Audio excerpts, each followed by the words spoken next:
믿음입니까? 예수님을 믿는 믿음이죠. 예수님이 나의 죄를 다 담당해 주셨고 또 그분 자신이 율법 아래에서 이루신 모든 의를 내가 믿을 때 그분의 의가 나한테 전가되었다. 좀 어려운 말이죠. 이게 나한테 넘어왔다. 하나님께서 그것을 내 것으로 여겨주신다라는 그 놀라운 복음의 원리를 통해서 그것을 통해서 우리가 구원받는 것이죠.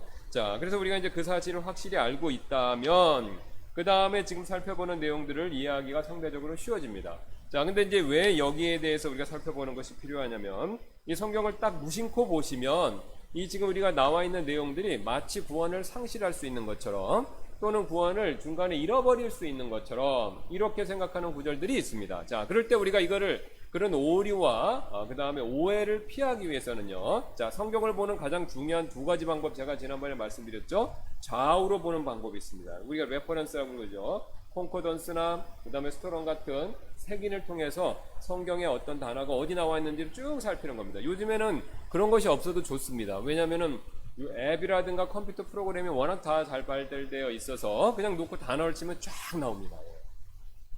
그래서 어떤 것을 쓰시든 간에 그렇게 해서 성경에 좌우로 보는 방법이 있고요. 자, 근데 이제 좌우로만 보시면 안 되고 위아래도 보셔야 됩니다. 위아래.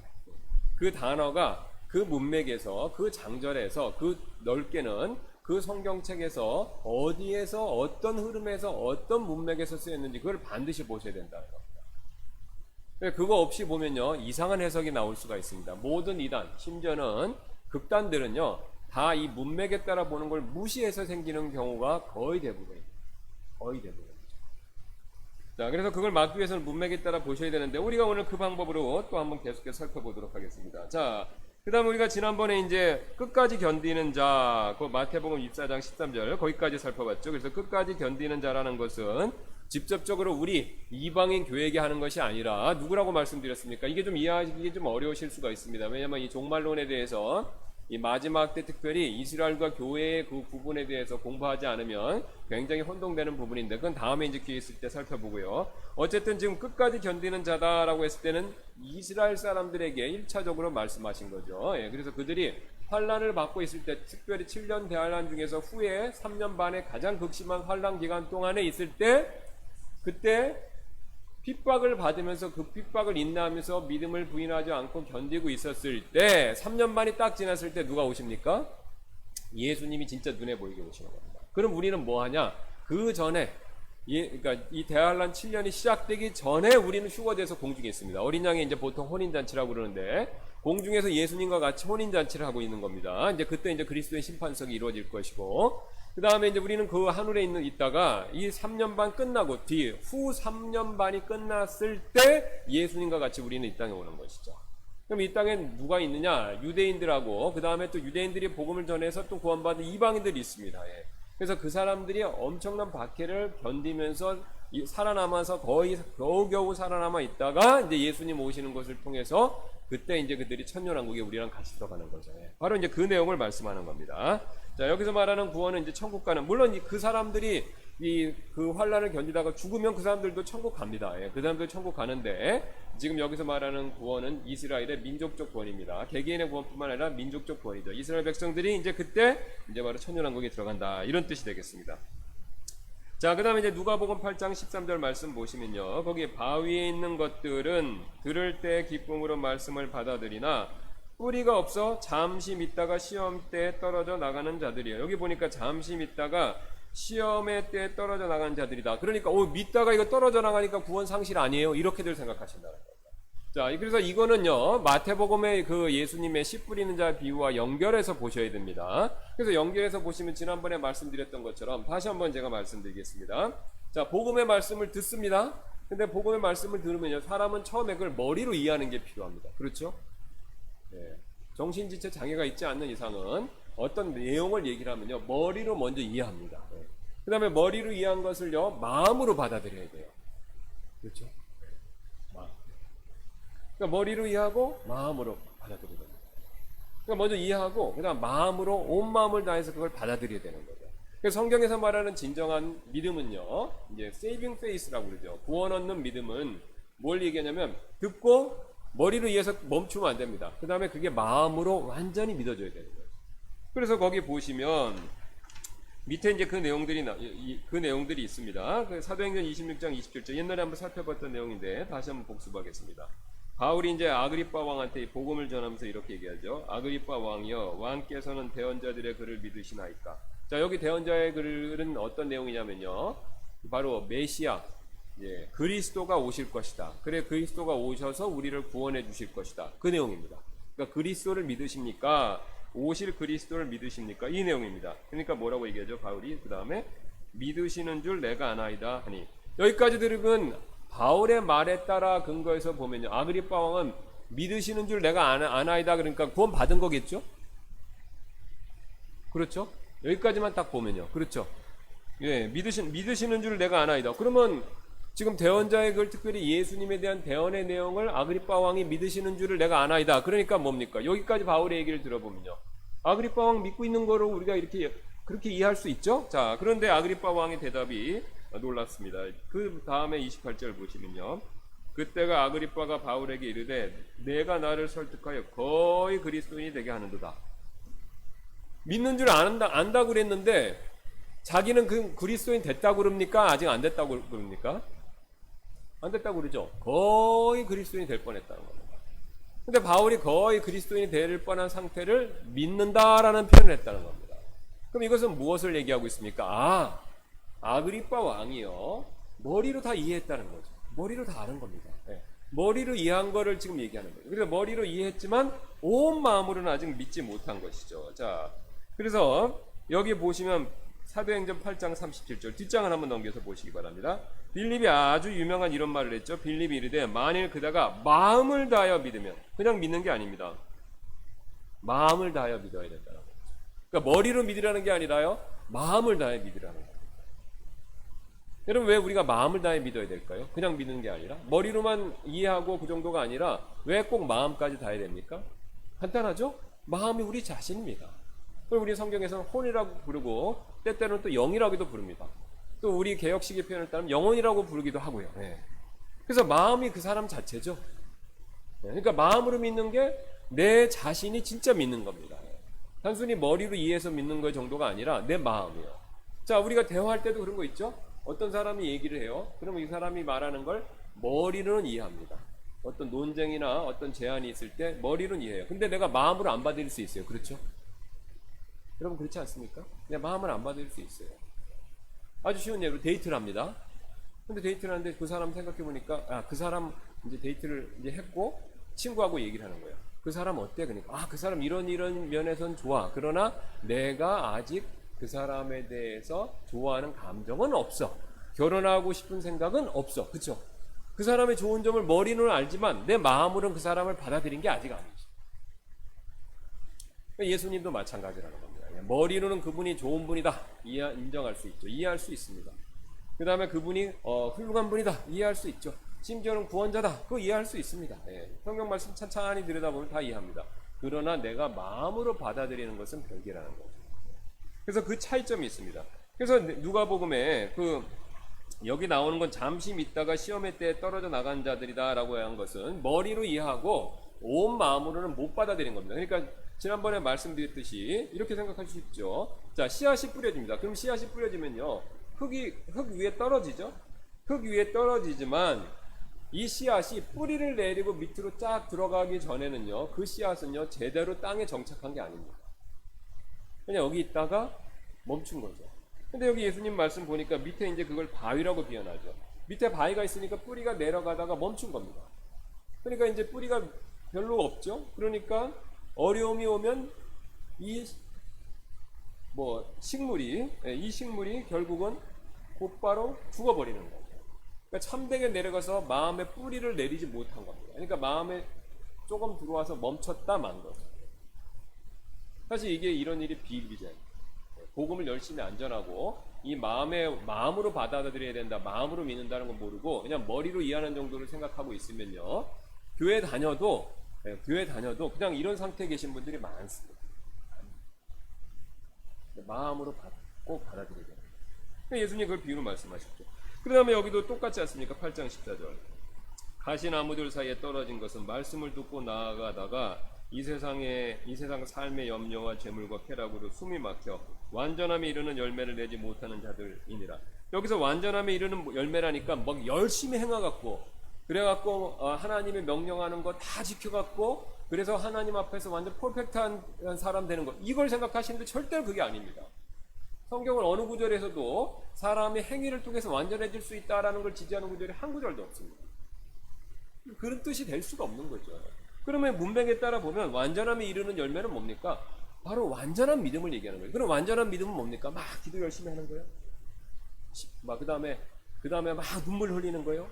물론 그런 요소가 들어가는 건 있죠. 그러나 그게 진정한 마음으로 받아들이는 믿음이라고 얘기 못할 수도 있습니다. 왜요? 사람은 죄인이기 때문에 가짜로 눈물 흘릴 수 있어요.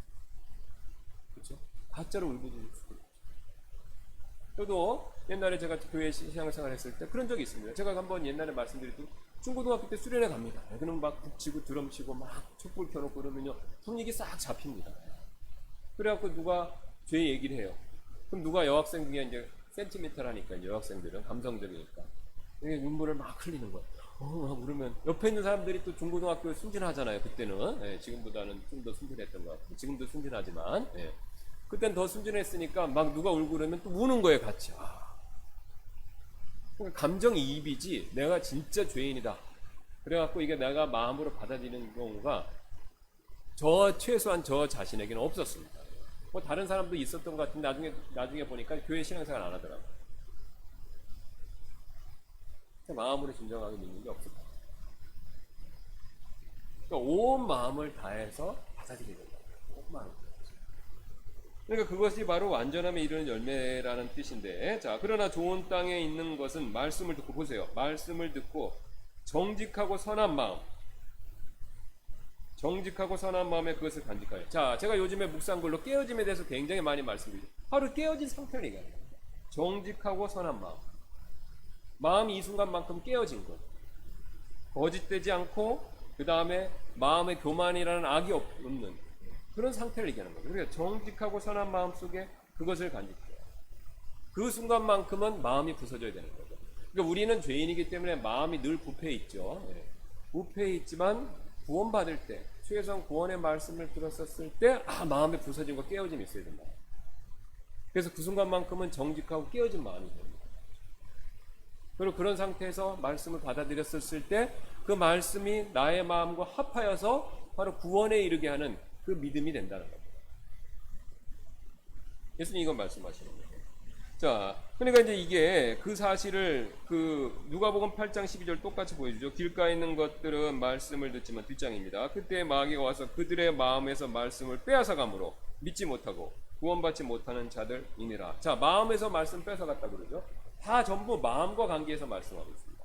그러니까 마음에 떨어졌지만 밑으로 뿌리가 전혀 없습니다. 그러니까 마귀가 와서 그 말씀 싹 가져가요. 마음이 있지만 감정적인 반응이 있어요. 지적인 반응이 있습니다. 근데 뿌리가 좀 있어요.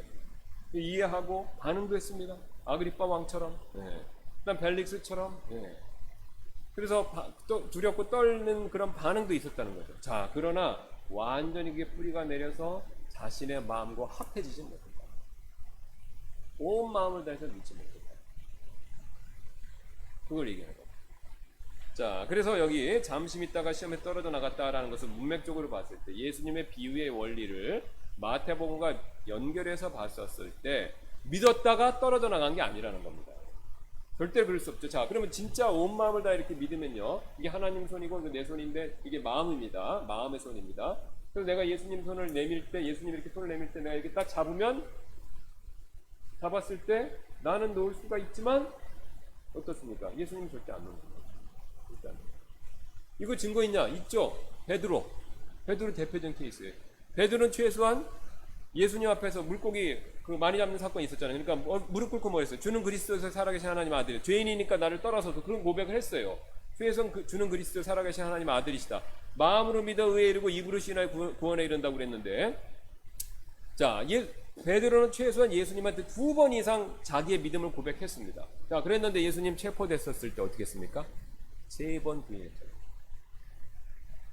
그러면 이거죠, 이거. 자, 보세요. 이게 부인한 거잖아요. 근데 베드로 구원 못 받은 겁니까?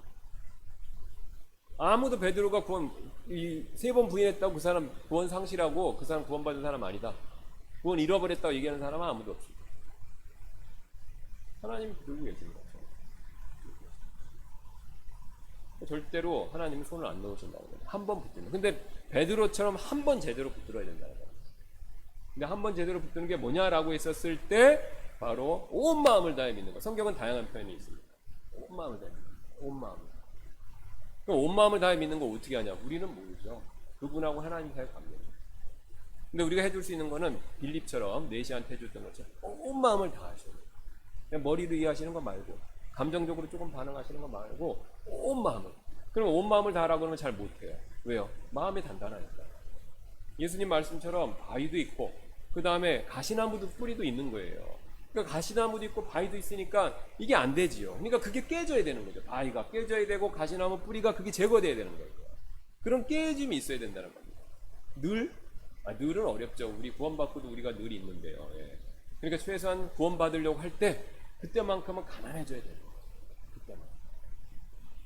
그러니까 그때 그 얘기를 해주셔야 되는 겁니다. 예수님이 영이 가난해야 된다.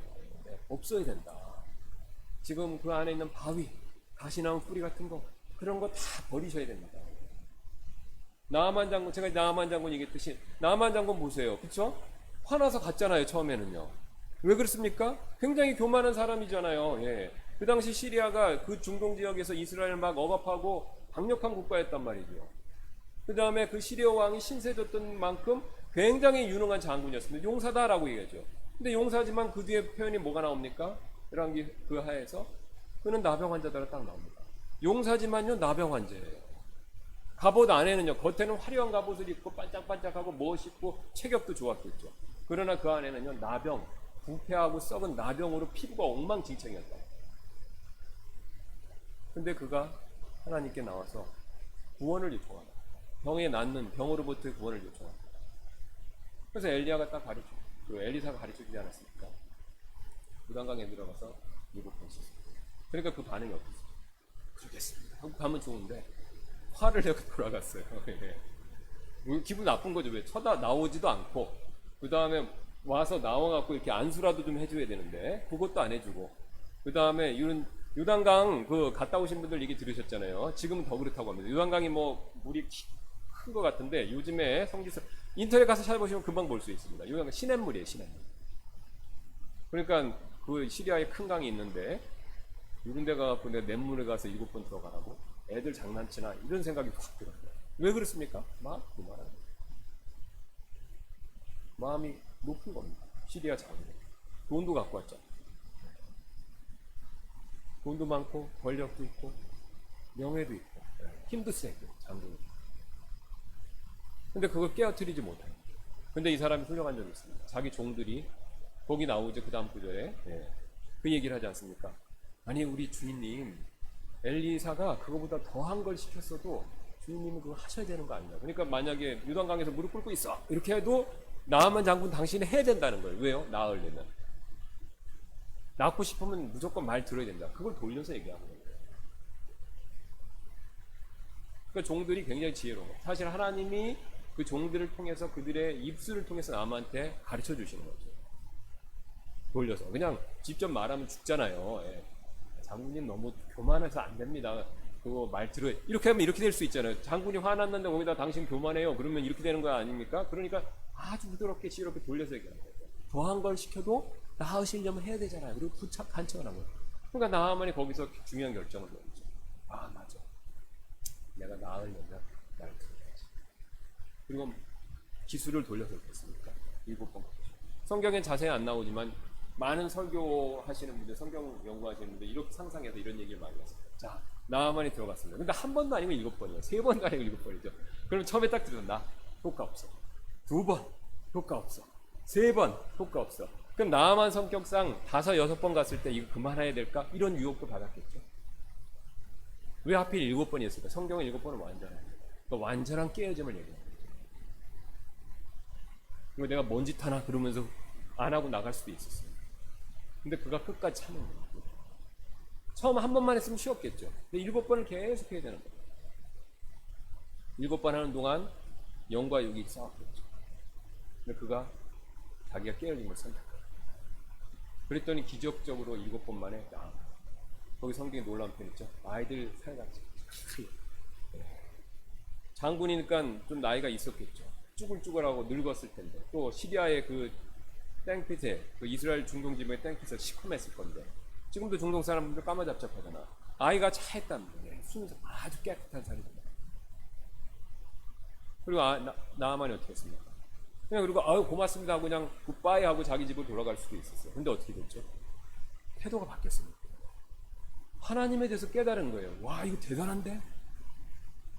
이 하나님이라는 신은 내가 섬기는 신보다는 틀린데? 내가 마음을 낮췄고 완전 무릎 꿇었더니 이런 놀라운 일을 나한테 베풀어 주셨는데 하나님에 대한 확실한 믿음이 생겨요. 그리고 놀라운 고백을 하지 않습니까? 흙을 노새 2마리분 달아야 돼요. 왜 그러냐면요. 그 당시에는요. 그게 통용되던 문화입니다. 이 신전을 지으려면요.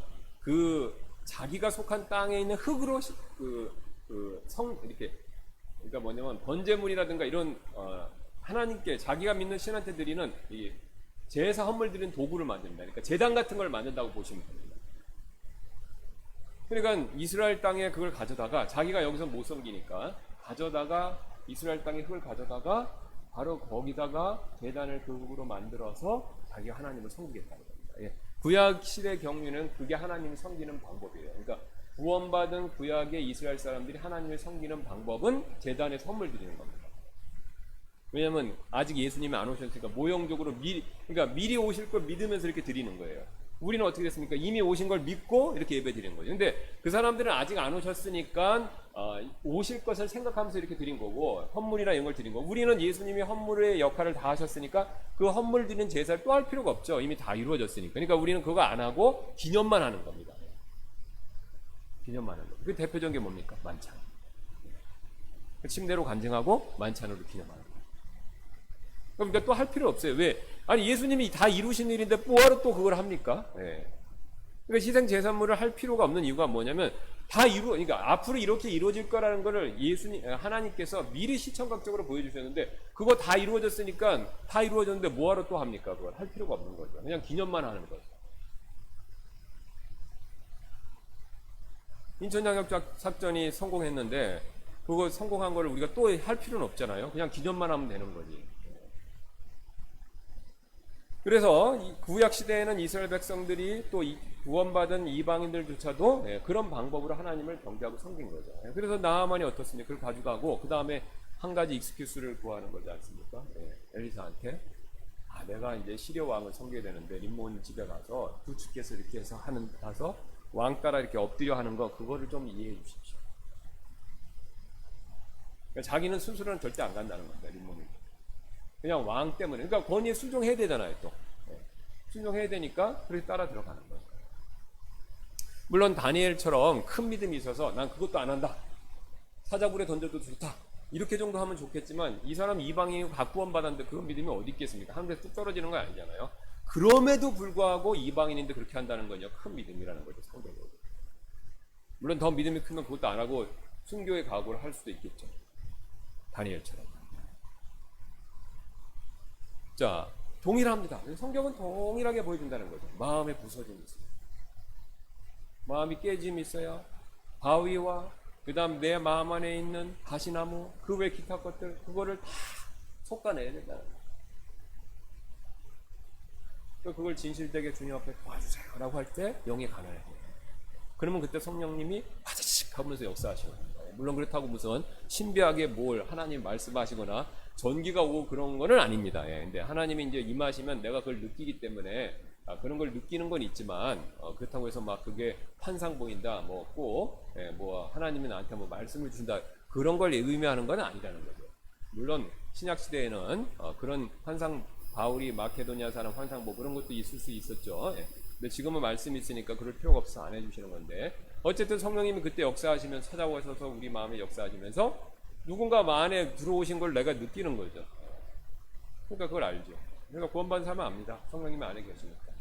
그러니까 하나님 내 안에 계시다 고백하고 또 계신 증거가 뭐냐면은 기쁨과 즐거움이 있고 교회에 대해서 민감해지고 그 삶이 또 그것으로 인해서 자연스럽게 바뀌고 이런 자연스러운 변화가 있다는 것이죠. 자, 그 다음에 이제 그렇게 해서 이제 우리가 이 참된 구원이 믿음이 무엇인가 살펴보고 그 다음에 디모데전서 한번 또 가겠습니다. 여기 디모데전서 4장 1절 2절하고 밑에 있는 디모데전서 6장 10절은요 똑같은 내용인데, 자 믿음에서 떠나라는 똑같은 표현인데 서로 완전히 해석이 반대로 되는 경우죠. 자 보겠습니다. 디모데전서 4장 1절부터 2절. 이제 성령께서 분명히 말씀하시기를 마지막 때 어떤 사람들이 믿음에서 떠나 유혹하는 영들과 마귀들의 교리들의 주의를 기울이라 하시는데, 이들은 위선으로 거짓말하며 자기 양심을 뜨거운 인두로 지진 자들이라. 그 다음에 또 3장 7절 8절입니다. 항상 배우나 결코 진리를 아는 데 이르지 못하느니라. 그런데 얀네와 암브레가 모세를 대적한 것 같이 이들도 진리를 거역하나니 이들은 마음이 부패한 자들이요 믿음에 관하여는 버림받은 자들이니라. 자 지금 보신 두 구절하고요, 그 다음에 디모데전서 6장 10절 같이 보겠습니다. 5장 8절도요.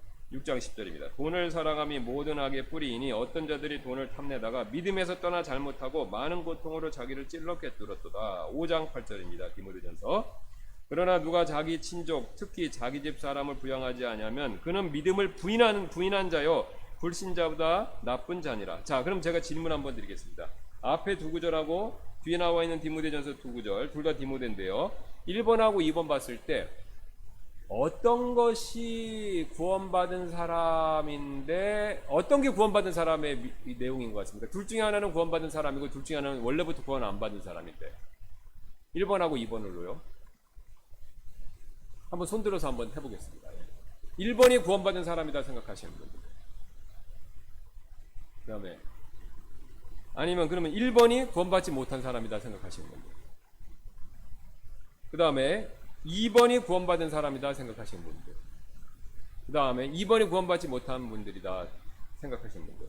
네, 아무도 손을 안 드셔서 제가 설명을 하도록 하겠습니다.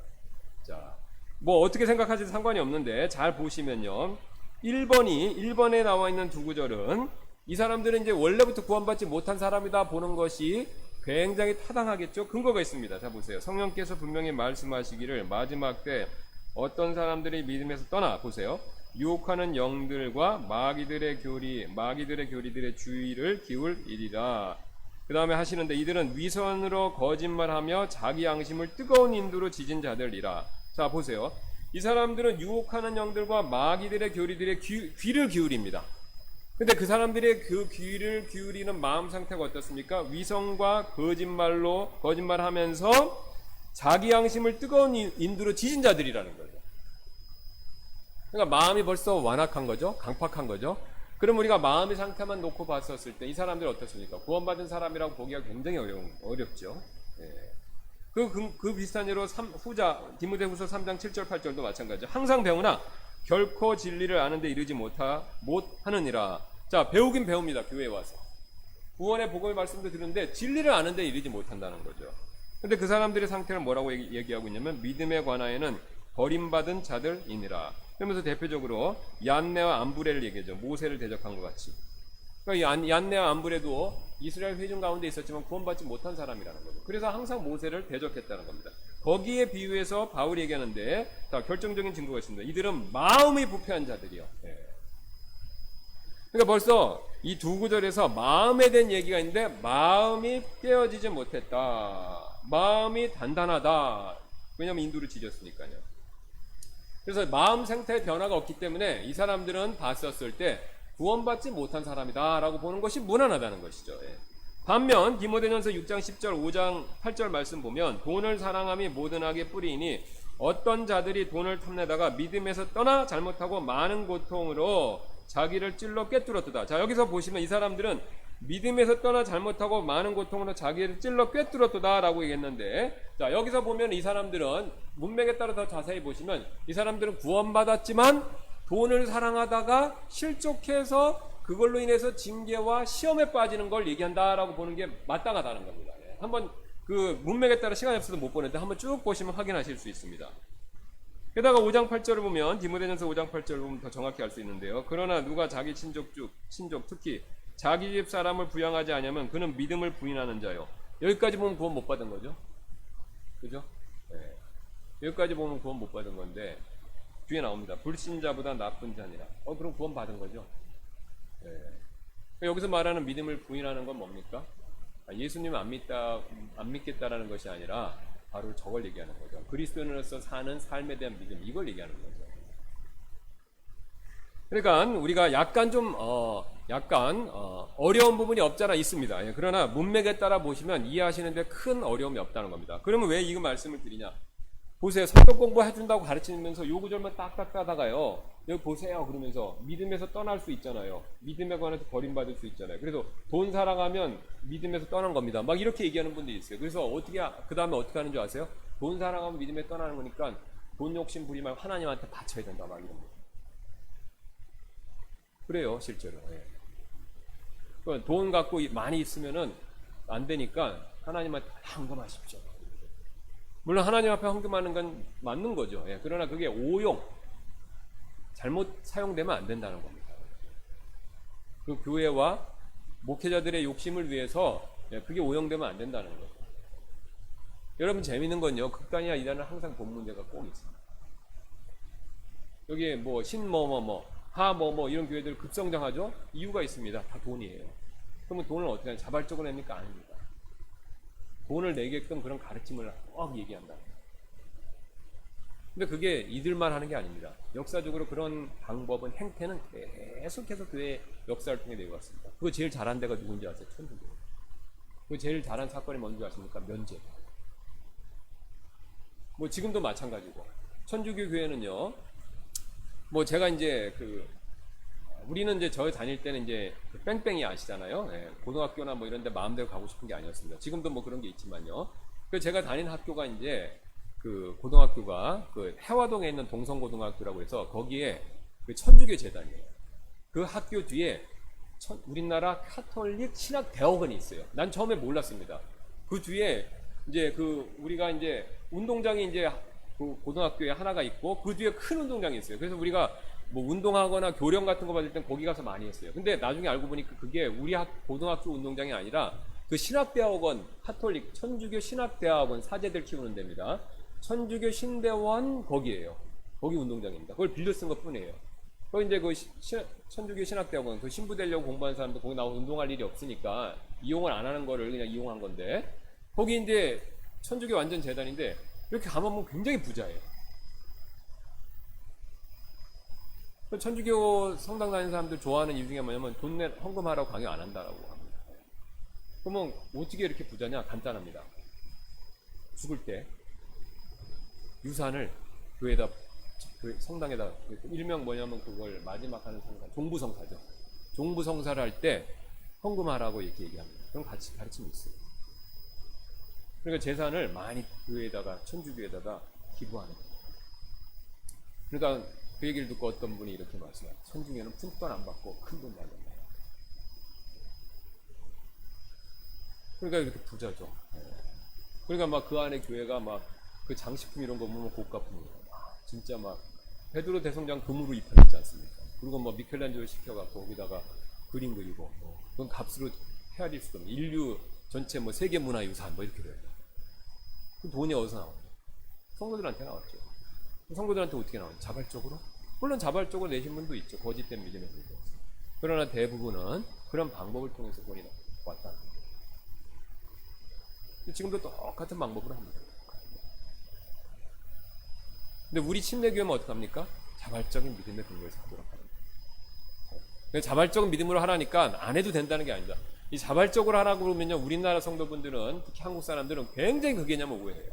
우리 한국 사람들은 이렇게 전체 사회에서 통제하여 움직이는 게 굉장히 강합니다. 그게 좋을 때도 있고 나쁠 때도 있는데, 이게 뭐 좋을 때는 같이 이렇게 유니티가 형성돼갖고 해서 좋은 면도 있죠. 그러나 나쁜 때는 뭐냐면요, 그런 틀이나 위에서 인도하는 게 없으면요, 개인이 뭘 할 줄 몰라요. 그러니까 방종으로 쉽게 흐른다는 거예요. 제가 이제 미국에서도 있어보고 교회도 있어보고 또 이제 계속해서 우리 이제 미국 성도님이나 미국 성도분을 봤을 때 이분들의 특징은 뭐냐면 굉장히 자율적으로 교회 나오는 것도 자율적으로 빠져도 이유가 있어요 다. 근데 이유가 타당한 이유예요. 뭐 놀러 가느라고 빠지는 거, 뭐 가끔 휴가가 있어서 빠질 수도 있어. 그럼 다 얘기하고 갑니다. 근데 그 외에 자기가 할 바는 다 한다는 겁니다. 헌금도 당연히 그런다는 거예요. 헌금 안 내면 그거 어떡합니까? 교회 유지 안 되잖아요. 또 사례비도 드려야 되는 거고. 그럼 그게 교회가 없어지면 본인한테 손해지 않습니까? 네. 실용적인 관점에서 봤을 때도 그렇고 성경 말씀에도 당연히 그렇게 나와 있는 거죠. 그러니까 자기 할 바들은 다 하는 겁니다. 근데 우리나라 성도분들은 그걸 잘 못해요. 자율적으로 하려면 교회 안 나가도 돼. 누가 뭐라고 해. 우리 목사님은 얘기 안 하니까 그냥 오늘 빠도 돼. 별로 중요하지 않은데 우리 빠진다. 헌금 뭐 안 내도 되겠지. 뭐 이렇게 생각하고. 그래서 우리가 권한도 있지만 권리도 있지만 책임도 져야 된다는 겁니다. 성도로서. 그러니까 우리 교회의 특징은요. 아무래도 이제 기반이 우리 미국 교회에 기반하고 있단 말이죠. 그게 이제 지금 20년 이상 내려왔습니다. 근데 여러분들이 많은 분들이 와서 그걸 좋아해요. 누립니다. 즐거워하세요. 감사한단 말이죠. 그 오신 분들 다 한국 분들은 거의 똑같아요. 나는 일반 한국 교회 다녔는데 너무 억압하는 게 싫어서 왔다. 심지어는 뭐 정치적인 얘기도 안 하니까 좋다. 이렇게 얘기하고 막 옵니다. 물론 선교사님들은 정치적 얘기하면 안 돼요. 각서를 다 쓴다고 합니다. 비자가. 정치적 입장을 표현하고 정치적 입장을 제시하면 안 되는 걸로 서약을 합니다. 그러니까 절대 얘기 안 하시는 거예요. 약속을 지켜야 되니까. 생각이 없어서가 아니라 약속을 지켜야 되니까. 자, 그래서 그런 거를 누리고 좋아하는 건 좋은데 의무도 다 해야 된다는 거죠. 그래야 우리 교회가 성경에서 말하는 그런 교회로 계속해서 유지될 수가 있는 거예요. 그러니까 맡은 바 임무는 알아서 하시는 겁니다. 누가 얘기 안 해도 하나님과 나의 관계죠. 여러분 왜 요셉을 훌륭하다고 다 그럽니까? 알아서 다 했잖아요. 그렇죠? 노예의 신분에 하기 싫은데도 감시도 있지만 감시 의식 안 하고 자기가 맡은 바 직분을 내가 하나님 앞에서 그걸 다 했다는 겁니다. 근거 있죠? 보디발의 아내가 유혹할 때 어땠습니까? 하나님 보시는데 하나님 앞에서 내가 어떻게 이런 죄를 지을 수 있겠냐? 그리고 과감하게 뿌리쳐 나갔잖아요. 하나님이 나를 보신다는 걸 항상 의식했다. 그런 믿음이 있으면요, 자율적으로 할 수 있습니다. 목회자와 다른 성도들은 그걸 잘 하시라고 도와드리는 거지 감시자나 판단자가 아닙니다. 그래서 우트만 목사님도 누누이 말씀하시는 것처럼 우리가 판단하지 않는다고 그러는 겁니다. 생각은 다 하죠. 저분 잘하는지 못하는지 왜 생각 못하겠습니까? 생각은 다 하는데 그걸 정죄하지 않는다는 겁니다. 그럼 왜 정죄 안 합니까? 바뀌실 때까지 기다리는 거예요. 잘못을 깨닫고 돌이키고 내가 그렇게 살면 안 되겠다 해서 내 스스로 바뀌고 변화되도록 그리고 그걸 기도해주고 기다리는 겁니다. 요거 차이예요, 사실. 그걸 직접 얘기할 수도 있고 기다려줄 수도 있고. 근데 성경 보시면 어떻습니까? 쫓아가고 무조건 얘기하라고 그럽니까? 그런 구절이 없어요. 보면요, 오래 참으라고. 남 잘못한 거 봐도 어떻습니까? 영적인 너희는 온유한 마음으로 그 사람들 볼 때 너 자신을 돌아보라는 겁니다. 그래서 그런 잘못에 내가 스스로 빠지지 않는지 자신을 살피라는 거예요. 오히려 그 사람 손가락 하지 말고. 이게 성경에서 말하는 방법이죠. 성경에서 말하는 방법. 이게 우리가 어렸을 때부터 참 되면 좋은데, 그리고 우리 한국에 있는 교회들이 이걸 연습을 많이 했으면 참 좋은데, 그러면 이제 뭐 서구 교회들 같이 됐겠죠. 서구의 교회들은, 영미의 교회들은 영국은 많이 기울었지만 과거에는요, 이게 그 교회가 진짜 빛과 소금의 역할을 한 겁니다. 교인들, 그리스도에 넣으면 정직하고 최선을 다하는 사람, 법 없이도 사는 사람, 그런 인식이 있었기 때문에 법치가 된 거예요. 그 많은 분들이, 한국 분들이, 저도 느꼈던 건데 이게 있어요. 그 영국도 마찬가지고, 제가 캐나다 갔을 때도 있겠는데 거짓말하는 걸 굉장히 싫어합니다. 사회 전체적으로. 우리는 거짓말하는 거 오케이예요. 그리고 권력자들이 거짓말 너무 더 잘해요. 지금은 그 문제라는 거예요. 물론 정치인들, 미국 사람들도 거짓말 잘하죠. 그러나 일반적인 문화에서, 사회생활에서 거짓말하는 거를 굉장히 조심하고 그걸 죄악시합니다. 그래서 미국은요, 저도 가봐서 느꼈지만 그런 얘기도 듣고 생각이 들었는데, 거짓말 하려면 얼마든지 할 수 있어요. 왜냐하면 사회 처해자가 굉장히 허술해 보입니다. 근데도 사회가 어떻게 돌아가냐면요, 각자 양심에 따라 세금 신고라든가 서류 증명하는 거. 그러면 이제 제가 이제 우리 선교사님 도와주면 선교사님들이 제일 힘들어하는 게 뭔지 아세요? 왜 한국은 이렇게 서류가 많냐 이거예요. 우리는 없대는 거예요. 주민등록증 그런 거 없어요. 거기는요. 결혼증명서 이런 것도 없어요. 그냥 여기 결혼할 때 결혼서약서에다가 그걸 주례를 할 수 있는 사람 법적 권한이 있어요. 목사, 공무원, 그 다음에 한 사람 또 있는데 하여튼 정치인들, 이렇게 하는 사람들이 사인을 해주면 돼. 법관 같은 그런 사람들이. 그래서 이 사람들이 이렇게 딱 사인해주면 그게 그냥 결혼 증명서예요. 우리 같이 혼인신고서 따르면 그런 거 없어요. 예. 그럼 뭘 얘기합니까? 정직에 기반한 사회라는 거예요. 진실에 기반한 사회. 그 사람 말한 걸 믿어야 돼요. 근데 그러면 그거 나중에 속여서, 근데 시간이 지나면 들통납니다. 왜냐면 사회 전체 시스템이 정직에 기반해서 어느 정도 움직이고 있기 때문에 거짓말한 게 나중에 탄로나게 돼 있어요. 그러니까 다 같이 거짓말하면 그게 안 되는 거예요. 그러면 이제 중공같이 되는 거고, 다 같이 거짓말하는 거예요. 북한, 여러분 북한은 거짓말을 얼마나 잘하는 줄 아세요? 북한 사람들이요? 그 사람들이 우리보다 나빠서가 아닙니다. 거짓말 안 하면 살아남을 수가 없는 거예요. 왜? 너무 억압을 하니까. 할 수 없이 거짓말하는 거예요. 거짓말이 배어있는 거예요. 근데 자유를 주면요, 정직해지는 거죠. 그래서 이게 우리 한 개인의 문제뿐만 아니라 교회, 사회, 국가, 그 다음에 인류 전체, 이게 다 관계가 있습니다. 왜 그렇죠? 이 세상은요, 하나님이 만드시고 하나님이 다스리시는 세상이에요. 불신자든지 불교도든지 공산주의자든지 이슬람이든지요, 다 하나님이 만드신 창조 세계, 하나님의 집에 새들어 사는 것 뿐입니다. 하나님의 이 법을 거스릴 수가 없어요. 이거 살기 싫으면 우주에 혼자 나가 살아요. 혼자 나가서 못 살아요. 그러니까 하나님이 이기십니다. 하나님의 법이 승리해요. 언제 승리하냐고요? 시간을 두고 이 세상의 마지막 때 확실히 드러나고 내 개인이 죽었을 때 확실히 드러나고 중간중간의 삶에서 어려울 때 그게 드러납니다. 여러분 다 경험해 보셨어요. 그러니까 신앙을 갖고 계십니다. 성경책의 얘기일 뿐이라면 허상이라고 생각합니다. 그래서 우리가 그걸 믿어야 됩니다. 그리고 우리 베프티스트들은, 우리 침례교도들은 그걸 지켜온 사람이에요. 그렇게 살기 위해서 피도 흘렸던 사람. 우리가 그 점에 있어서 자부심을 가져야 됩니다. 그 점에 있어서 하나님 말씀대로 살고 고난이 있지만 그거대로 살았을 때 하나님이 우리를 지켜주신다 믿고, 그 세상의 빛과 소금의 역할. 물론 일반 교회들도 그런 거 하지만 우리 침례 성도는 그걸 더 잘하자고 하는 거잖아요. 그렇죠? 거기에 우리 신앙의 모든 걸 걸어야 돼요. 또 그걸 그리스도 심판석에 상 주신다고요. 아니 그리스도 심판석에서 뭐 상 주시는 내용이 다 정해진 거잖아요. 그렇죠? 네. 정직하고 바르고 하나님 말씀대로 실천한 거잖아요. 하나님은요, 일의 결과보다 태도를 더 많이 봐요. 그러니까 보세요.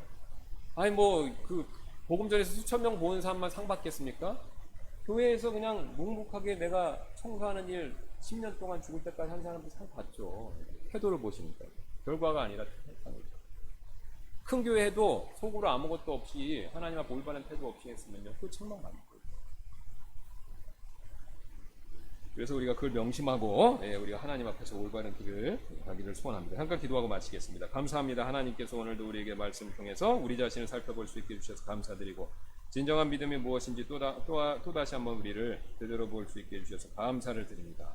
우리가 침례 성도로서 하나님의 말씀에 굳건히 서서 그리스도께서 원하시는 바대로 삶을 실천해서 나중에 장차 그리스도의 심판석에서 큰 상과 기쁨을 받는 저희 모두가 되도록 주님 지켜주시길 원하며 감사드리며 모든 말씀 예수님의 존귀하신 이름으로 기도드렸습니다. 네, 마쳤습니다.